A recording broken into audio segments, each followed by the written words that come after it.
नमस्कार माता एवं बहनें, स्वागत है। हमारे भविष्यवाणी चैनल में आज बात करते हैं हरियाली अमावस्या कब है और इसकी पूजा कैसे करें।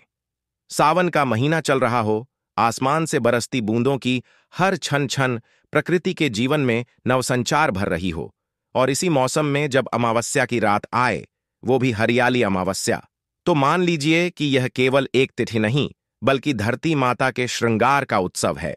हरियाली अमावस्या हिंदू पंचांग के अनुसार सावन मास की अमावस्या को कहते हैं, और इस वर्ष यह पावन दिन 4 अगस्त 2025 को पड़ रहा है। हरियाली अमावस्या केवल अमावस्या नहीं होती, यह उस चंद्र रहित रात की याद है जब प्रकृति स्वयं अपने हरे वस्त्रों से पृथ्वी को ढक लेती है। इस दिन का महत्व केवल धार्मिक नहीं, आध्यात्मिक भी होता है। यह दिन प्रकृति पूजन, वट वृक्ष पूजा, तुलसी पूजन और देवों के प्रिय वृक्षों के रोपण का दिन होता है। इसी दिन से माना जाता है कि देवताओं की कृपा घरों में उतरती है, और यदि व्यक्ति इस शुभ दिन कुछ विशेष कार्य करे तो उसकी जीवन यात्रा समृद्धि से भर जाती है। कल्पना कीजिए, एक गांव का छोटा सा घर जिसकी छतों पर काले बादलों का डेरा है, आंगन में आम के पत्तों की लहराहट है और माटी से उठती सौंधी सुगंध। उस घर में एक वृद्ध दादी तुलसी चौरे पर दीप जला रही हैं। उनके चेहरे पर सावन की शांति और हरियाली अमावस्या की श्रद्धा झलक रही है। वह अपने पोते से कहती हैं, बाबा, आज का दिन बहुत पावन है। जो आज तुलसी मां को गंगा जल से स्नान कराता है, वो जीवन भर कभी दरिद्र नहीं होता। हरियाली अमावस्या पर वृक्षों का महत्व अत्यंत विशेष होता है। कहते हैं कि इस दिन रोपे गए पौधे केवल प्रकृति को ही नहीं, व्यक्ति के भाग्य को भी सींचते हैं। जिस घर में पीपल, तुलसी, केले या आंवले के वृक्ष रोपे जाएं, वहां दरिद्रता कभी प्रवेश नहीं करती। इन वृक्षों में देवी देवताओं का वास माना गया है। विशेषकर पीपल के वृक्ष की पूजा इस दिन अत्यंत फलदायी मानी जाती है। यदि कोई स्त्री पीपल के नीचे दीपक जलाकर कथा सुने तो उसके घर में लक्ष्मी जी का वास होता है। धन की प्राप्ति केवल कर्म से नहीं, भावना और श्रद्धा से भी होती है। और हरियाली अमावस्या पर की गई सच्चे मन की पूजा, दान और प्रकृति के प्रति श्रद्धा व्यक्ति को आर्थिक रूप से समृद्ध बनाती है। इस दिन प्रातः ब्रह्म मुहूर्त में स्नान कर, ताजे वस्त्र पहनकर किसी नदी, तालाब या कुंड के पास जाकर पीपल, बरगद या आंवले के वृक्ष में जल अर्पण करें।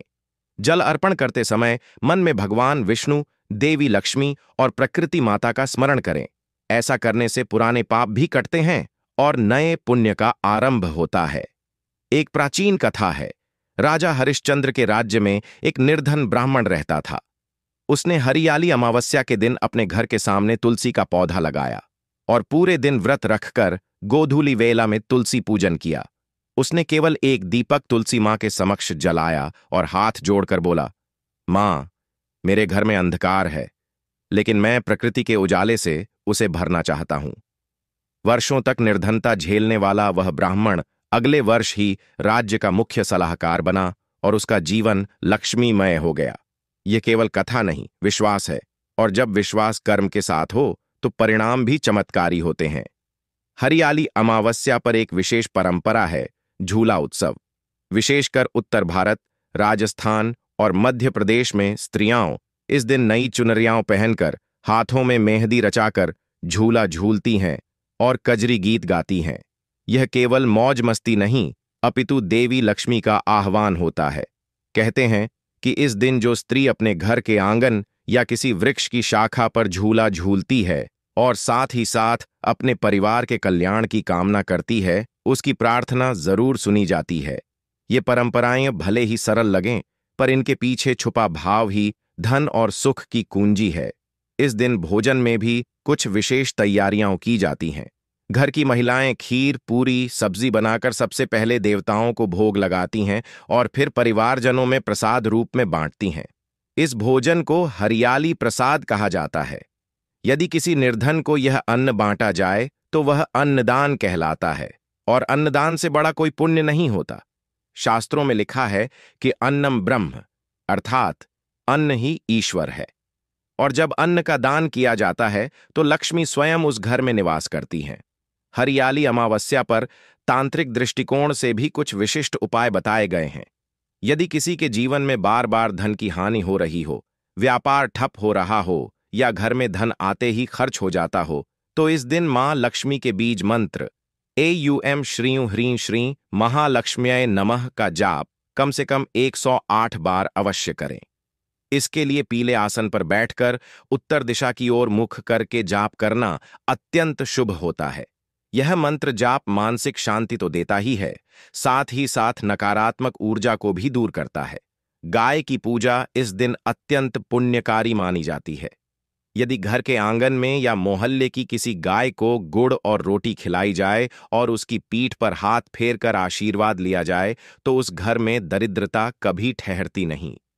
गौ माता को पृथ्वी का स्वरूप माना गया है और जब हम धरती की पूजा करते हैं तब आकाश तक उसका असर पहुंचता है। हरियाली अमावस्या के दिन स्नान के बाद घर को गोमूत्र से शुद्ध करना भी एक परंपरा है। यह केवल धार्मिक कारण नहीं बल्कि वैज्ञानिक कारणों से भी लाभदायक है। इससे घर की नकारात्मक ऊर्जा समाप्त होती है और एक नई ऊर्जा का संचार होता है। इस दिन घर में शंख, घंटा, धूप और दीप जलाकर पूजा करें। ऐसा करने से वातावरण दिव्यता से भर जाता है। तो आइए इस हरियाली अमावस्या पर केवल व्रत न रखें, बल्कि अपने मन, घर, परिवेश और सोच को हरियाली से भर दें।